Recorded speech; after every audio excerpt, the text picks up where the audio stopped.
बिस्मिल्लाहिर्रहमानिर्रहीम अस्सलाम वालेकुम।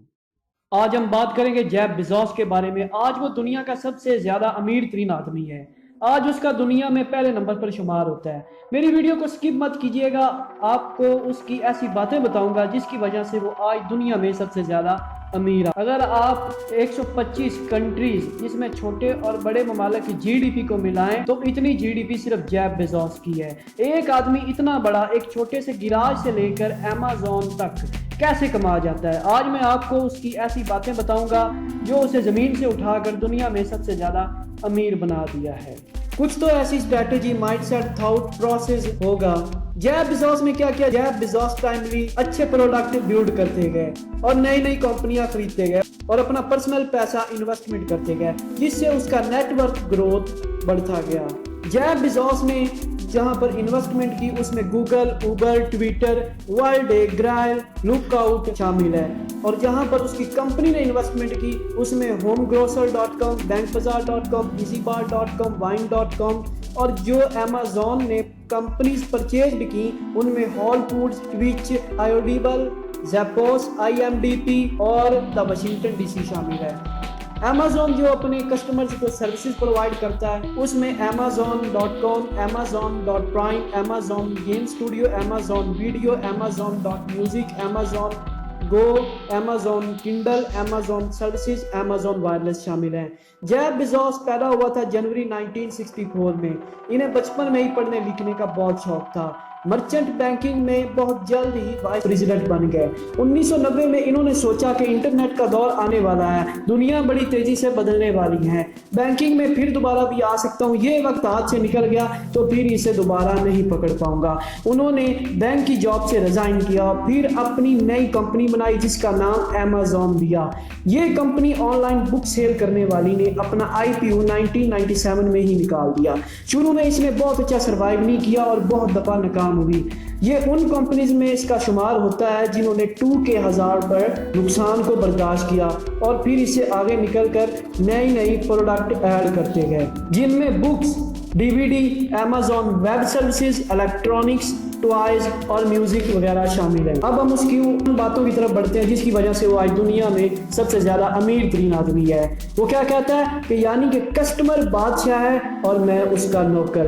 दो बातों का हमेशा ख्याल रखिएगा, क्या कस्टमर को ज्यादा पसंद है और क्या कस्टमर को सबसे ज्यादा नापसंद है। इसने देखा कि कस्टमर 3 चीजें हेट करता है: delay, defect, out of stock.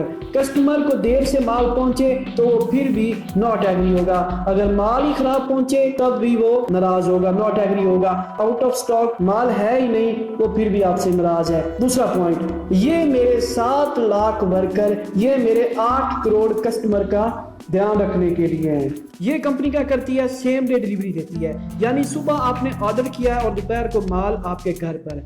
आप किसी को फोन करते हैं कि हमें अभी माल चाहिए, वो कहते हैं बंदा नहीं है दुकान पर, कल भेज देंगे। लेकिन अमेज़न वाले अमेरिका में बैठकर आपको कहते हैं माल आपको 1 या 2 घंटे तक पहुंच जाएगा। अब हम इनके थर्ड पॉइंट की तरफ बढ़ते हैं। वो क्या है? Long term vision. जिन्होंने अमेज़न पर पैसा इन्वेस्टमेंट किया होता है वो पूछते हैं बेजोस प्रॉफिट नहीं आया, मेरा प्रॉफिट कहाँ है, मुझे प्रॉफिट चाहिए। बेजोस क्या कहता है कि मैं शॉर्ट टाइम विजन का नहीं बल्कि लॉन्ग टर्म विजन को पकड़ कर रखना है। करने से पहले मैं आपको ये बताता चलूं कि जब इन्होंने पहला खत लिखा था तब इनके जो वर्कर थे, जो एम्प्लॉय थे, वो 614 थे। आज इनके पूरी दुनिया में तकरीबन 7 लाख एम्प्लॉय हैं। अब हम इसके चौथे पॉइंट की तरफ बढ़ते हैं। ये क्या कहते हैं? ये कहते हैं कि एम्प्लॉय में एक ऑनर क्रिएट कर दो। क्या कहते हैं? कि एम्प्लॉय वर्कर में एक ऑनर क्रिएट कर दो, फिर जाकर कंपनी ग्रोथ करेगी, वरना कंपनी स्लो रह जाएगी। इनको नौकर नहीं चाहिए, नौकरी तो नौकर लोग करते हैं, इनको ऑनर चाहिए। अब हम इस पॉइंट की तरफ बढ़ते हैं। बेजोस कहता है 95% एक्यूरेट इंफॉर्मेशन का इंतजार मत करो, बल्कि 70% मिला खुद को चालू करो, मार्केट के सिग्नल को देखो, मार्केट फीडबैक देगी, हर फीडबैक को फॉरवर्ड करो और काम जल्दी से चालू करो, इतना मत इंतजार करो। अमेज़न प्राइम 111 दिनों में लॉन्च की गई और बाद में और बहुत से मसाइल का सामना आया। ये क्या कहते हैं कि first product is never the final product. आपका पहला प्रोडक्ट फाइनल प्रोडक्ट नहीं होता, उसमें इंप्रूवमेंट करते जाओ, उसे बेहतर से बेहतर करते जाओ। अगर देर की तो कंपटीशन आपको पीछे छोड़ जाएगा। अब हम इनके छठे पॉइंट की तरफ बढ़ते हैं। बहुत सारे आदमी वैल्यू लिमिटेशन में लगे हुए हैं। ये क्या है, इसने भी किया, उसने भी किया, मैं भी चालू करता हूँ, मुझे भी शामिल कर लो, मेरा भी पैसा लगा दो, इसका प्रॉफिट आ गया। ये बड़ा आसान है, 2 दिन लगा लो, अपना कारोबार बढ़ा लो। फोकस जेफ बेजोस फोकस करता है वैल्यू इनोवेशन पर। वो किसके ऊपर फोकस करता है? वैल्यू इनोवेशन पर, यानी कि कस्टमर किंग है, इसको राजी करने के लिए मैं क्या करूं। लोगों ने ये नहीं बताया कि हमें अमेज़न प्राइम चाहिए, लेकिन इन्होंने फिर भी बनाया।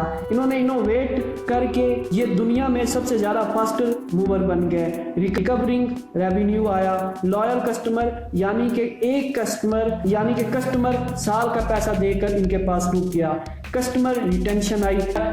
अमेज़न प्राइम जो अपने कस्टमर को फ्री सर्विसेज प्रोवाइड करता है, उसमें free 1 day shipping, free same day delivery, exclusive deals, early access to deal या वीडियो स्ट्रीमिंग दे दिया और फ्री सॉन्ग्स प्रोवाइड कर दिए। अब हम इनके 7वें पॉइंट की तरफ बढ़ते हैं। कई कंपनी में इतने प्रोसेस बन जाते हैं, इतने बन जाते हैं कि प्रोग्रेस ही खत्म हो जाती है, कुछ नई चीज़ें नहीं आ पाती। बेजोस क्या करते हैं कि न्यू आइडियाज़ लाते आओ, कुछ ना कुछ न्यू टेस्ट करते जाओ, न्यू इनोवेशन करते जाओ, न्यू मेथड एम्प्लॉय करते जाओ, अल्टरनेटिव मेथड लाते आओ और क्रिएटिविटी करते जाओ, और इस तरह से इसके नए हल निकलते रहेंगे। कुछ ना कुछ बिल्ड करने के लिए कस्टमर को क्या पसंद है उसके साथ इसको इनकरेजमेंट सा किया हुआ है। प्रोसेस तो साथ में चलता रहेगा, लेकिन प्रोग्रेस बहुत तेज चलती रहेगी। कि प्रोडक्ट पे फोकस करो। अगर एक कस्टमर आया तो वो बार बार आएगा, ना कि प्रमोशन पर। कस्टमर आ तो जाएगा लेकिन बाद में नहीं आएगा, इसलिए प्रोडक्ट पर जोर दो, कस्टमर बार बार आए। गुड प्रमोशन बैड प्रोडक्ट नहीं चलेगी। अगर गुड प्रोडक्ट है और वीक प्रमोशन, कोई बात नहीं चलेगी, कोई बात नहीं, वक्त लगेगा और फिर आप दुनिया में फैल जाएंगे।